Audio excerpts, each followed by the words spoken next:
Okay, the rule is simple. Get the highest number of votes to win the elections. But how many votes are we talking about, particularly for the past winners? Meron nga bang trend?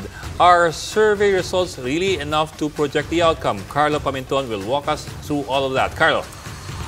Let us look at the numbers, at least in terms of the final Pulse Asia survey for 2022. As you can see, it was a big margin in favor of Bongbong Marcos at 56%. Napakataas niyan in the last first choice presidential preference survey by Pulse Asia. Second to him was Vice President Leni Robredo at 23%, Manny Pacquiao at 7%, Isko Moreno at 4%, and Ping Lacson at 2%. Now, why is that number important? Why is 56% important?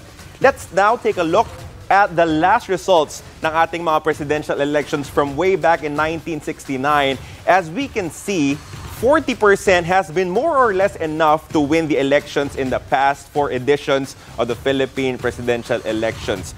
President Rodrigo Duterte won with 16 million votes, winning 39%.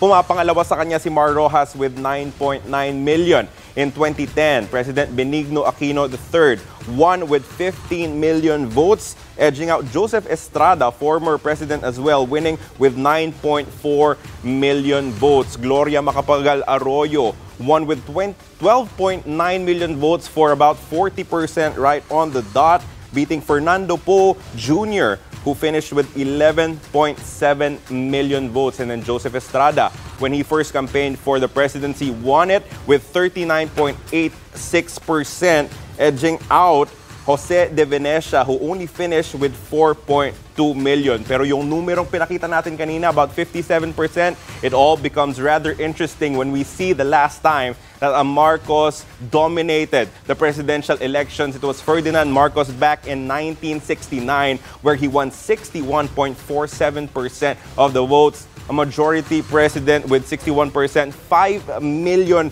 yung nakuha niyang boto as compared to only 3.1 million for Sergio Osmeña Jr. The question now is, will lightning strike twice for the Marcos? Carlo, that's an incredible figure, and I just emphasize this, okay? 61%.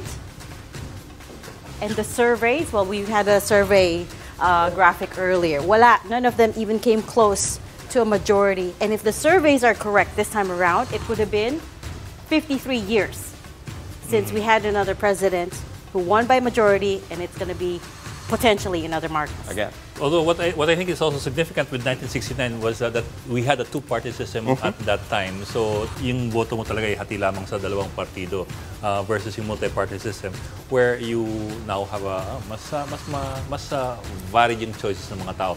Pero nga, if you bring in the 56%, at least from the Pulse Asia survey, that's really unusually high for what we've been having for the past 36 years.